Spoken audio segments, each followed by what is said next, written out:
Afternoon. Good afternoon. Rooster here, obviously. So this is my Life Now podcast. This would be part 3 of episode 3 of the critically acclaimed, internationally known, at least recognized. So this is my Life Now podcast. This is the culmination. This is the grand finale of the most epic trilogy of podcasts ever. Maybe. It is shit. It's not even 3 o'clock yet. It's Monday, so it's kind of our not slow because we don't get slow. It's our least busy day of the week. Let's put it like that. And I had two guys out. Well, one on my team, one on the other.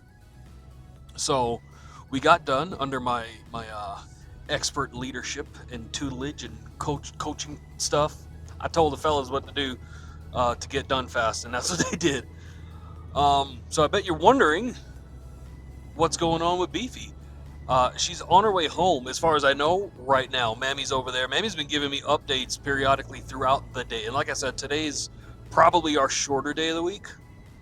So Mammy's been keeping in touch with me, letting me know what's going on. They're letting her out after a long couple days. Like, it wasn't even that long from Friday to now, but to come up with 3 podcast episodes, bro. I got all the segments from part 2 sat on the computer waiting for me to cut it all together and release it. So of course I'm going to do that before I do this. Um, where do I start? So I'm just fucking thrilled that she's going home, and like my leadership team at work, they've been really good about it. They've been, asking me for updates. I'm like, brother, when I know, you're gonna know. So like I said, and I've said in the first 2 episodes that I am eternally grateful that Mammy's here to handle all that stuff, to allow me to go handle what I gotta handle, which is the work aspect of it, because one of us has to work, and if I'm able and reasonably healthy enough to do that, I'm going to do that. It provides. That's part of my role, and I take it seriously. So they did a spinal tap. For those that don't know, okay, let's jump back to a couple weeks ago, the first time she went into the hospital for this. They were going to do a spinal tap, not like the band, and I'll post that up here if I remember. And what they were supposed to do was take a reading of the pressure of the fluid that they were removing from her spine. They did not. Son of a bitches has one job, didn't do it. They did end up pulling out 7 vials of spinal fluid on that day. This is a couple weeks ago now. So the neurologist, Dr. Elvin, if you remember from the first episode, that's not really his name, he was pretty upset about it because he needed that reading to have a better than educated guess as to what medication she was going to take and how much of it she was going to end up taking. But when you hear things like this should be okay and this should do the job and X, Y, and Z, like, bro, you're a doctor. You went to medical school. I went to fucking trade school. And even I can give you a definitive answer better than should, because I operate heavy machinery, okay? I don't want to hear, oh, this should be okay, because somebody can get hurt. And it took less than 3 weeks on this new medication for all the symptoms to come right back. All of them. Every last one of them. Didn't forget a single one. For them to come back. And then that's what landed her back in the hospital on Friday for episode 1. Part 1, sorry, not episode 1. That Ford Explorer license plate says Shenron on it. Y'all are lucky I'm doing this, because I'd turn the camera around and take a picture of that. So last night, yesterday, they were supposed to do another spinal tap at 9:30 in the morning, and miscommunications were had, and he said, she said, and a lot of texting going on between doctors and nurses and technicians and all that other BS. She did eventually get the spinal tap, and I want to say I mentioned that toward the end of part 2, right? It was just yesterday, but so they did end up doing it, and they did get a reading on the pressure of the spinal fluid coming out of her spine hole. Now, let me preface this by saying normal readings, okay, from what I'm understanding, again, normal is a matter of perspective. and I'd hate to do it, but let me use myself as the litmus for normality, which is fucking weird. It's anywhere between -10 and 0. I don't know if that's PSI or what, but pressure in my head sounds like PSI. It could be something completely different, but it's between -10 and 0 on a scale. Beefy's reading, her pressure was 33. Let's let that sink in for a minute. Okay, 33 in the other end of the scale, in the positive side of the scale. That's hella bad, boys. Okay, so now that they have this reading, a concrete number, they know more or less what to do here. So they changed the medication entirely. It's a completely different medication. I haven't asked. I've been at work all day, so I haven't asked enough questions to figure anything out. But I will. Let me put an asterisk right here. I don't know if she's going to be up to recording. I know she's really groggy right now because this morning, like the new meds, they, from what I hear, took effect and they work really well for what they're supposed to do. But she had this really bad, like up right here migraine, so they gave her the hospital cocktail to knock that shit out. So she's really groggy right now. I'm almost 99% sure she's not going to want to cut any promos or anything. If she does, I'll record it like guerrilla style on my phone with no microphone or anything and probably post that up. I probably won't though. So you're going to get all your updates from me. Okay? Deal with it. The fucking train just passed, fellas. So anyway, they took the reading and hear me out on this. And I was saying this to Mammy when I picked her up from the hospital last night, and to my guys at work that ask. Like, if you don't ask, I'm not going to tell you. It's personal shit. And like me and my leadership and one other guy, Mondo, we worked together for years. So we have that kind of relationship. We all know each other's families. If it was that high after being treated for it less than 3 weeks ago, right? How high was it the first time she went to the hospital? Insert question marks here. Okay.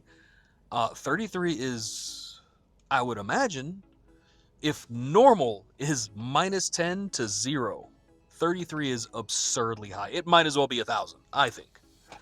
Oh, there's the train. And when she went in the first time, all they had to do was take this reading and they could have, oh, excuse me, I'm a heathen. They could have given her the correct dosage of the correct medication and gauge it from there instead of guessing. Like, it upsets me. I am upset by it, but I'm also relieved at this point that it's been resolved. As far as we know, as far as she and I both know, and as far as Mammy knows, it's resolved, right? Shit, they might have to go to Safeway on the way home. That's where she does her pharmacying her stuff. That's where she picks up her prescriptions from, is Safeway. Or I can go when they get home. So they're giving her off from work until Thursday. I'm not sure if she's off on Thursday and goes back Friday, or if she's off, I don't know, whatever. They'll figure it out. They're the doctors. They know what they're doing, I guess. But Mammy has offered to stay until she goes back to work, which, again, eternally grateful for. And the way they pitched it to me, the way she sold it to me was, so you could concentrate on work. Which I do need to concentrate on work. One of us is working on a promotion, and I'm not saying I'm a lock for it, but there's nobody else that could even hang with my stuff, but I do operate heavy machinery, and I do need to concentrate on that kind of stuff. So having Mammy at home with her sets my mind at ease, So I'm okay. Like, what am I gonna say? No, you can't fucking stay. Well, fuck, never. So they should be on their way home. I'm not getting any messages right now because when I record these, I put my phone in airplane mode, so I'm not distracted by any alerts. Is that bad? So I'm not distracted. But yeah, she's on her way home. I'm not. Did I tell her? I'm pretty sure I told her that the animals haven't been making any kind of mess. And according to her, that's because she told them to be good before we left for me to take her to the hospital on Friday. I was like, here's what you do. Tell them to be good every fucking day. How about that? So there's no peas and poops on the floor when I get home from work after a 12-hour day. Let's start doing that. Um, so that's the situation report. That's the update. Um, they figured out more concretely what it is. They have a way better gauge as to how to treat, which is outstanding. Um, they gave her the new meds starting 9 p.m. last night, and I guess they were observing until 9 a.m. this morning, Monday. Nothing's gone wrong. She's not complaining to me. But there was also on Saturday an accident. And I believe I mentioned this either in part 1 or part 2. That same Snoll Cafe that we go to for the Korean shaved ice, somebody drove right through the front of that motherfucker.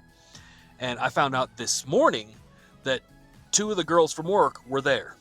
One of them got battered by the car that went through the front of the storefront. And my wife has the phone number of the other girl that was there, and she came to work today. So I'm on a forklift this morning. I think it was whatever time, like 6:30 or something, whatever fucking time it was. And she calls me. My wife calls me. So I know she's in the hospital. My brain says if she's calling, something is up. So I do what I'm supposed to do. Stop the forklift, put the brake on, put the forks all the way down, then answer the phone. I'm thinking something's up, like hospital-wise. She's like, oh, no, Sam was there, and you know, Sam is the girl that didn't get hit by the car. But from what I'm hearing, and Sam, the girl who was there, she took pictures of where she was in relation to the car. The car zoomed like right past her, and the other coworker that was with her was sat in front of her in the path of the car. She's okay. Leadership has been in communication with her. She's home, obviously, all banged up and stitched up and bruised up, but she didn't die. Nothing's broken. And what's fucked up is that next Friday is her last day. She transferred here from Houston branch because her husband got transferred here to do his job, but now he's transferring back to Houston, so she's moving back to Houston. And her last day is Friday, next Friday, the 12th. And I guess they were going out to celebrate, and that's the type of shit that happened. Didn't I tell you those fucking people can't drive? Didn't I fucking say that? And I follow this cafe, Snowl, Snowl, on Instagram. And right when we were talking about it, they posted up something on their story that they got all their pumpkin spice shit out in the Havana and Parker locations. The one that got smashed up was the Havana location. It's essentially a hole in the wall now. The whole place is a hole in the wall right now. I don't know if you need pumpkin spice that bad, but I don't know, whatever. So that's what she called me to tell me.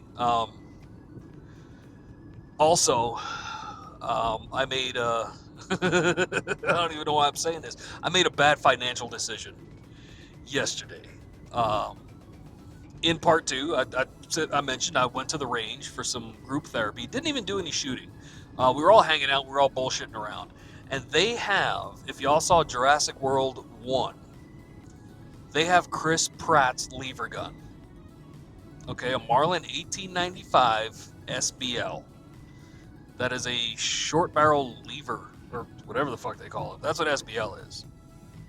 Chambered in 4570. That is the only government I trust. Okay, 4570 government.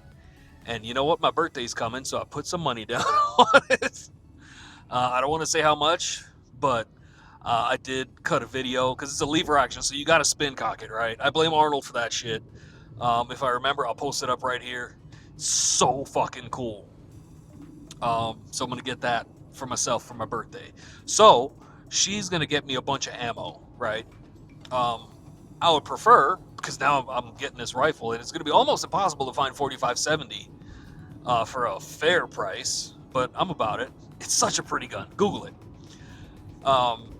So I'd rather take that money that she was going to spend on the ammo, like 9. I want to say like 2,000 rounds of 9, so that's running close to $500. And the heaviest, slowest 300 blackouts you can find because it's better for suppression. Take that money, put it toward Chris Pratt.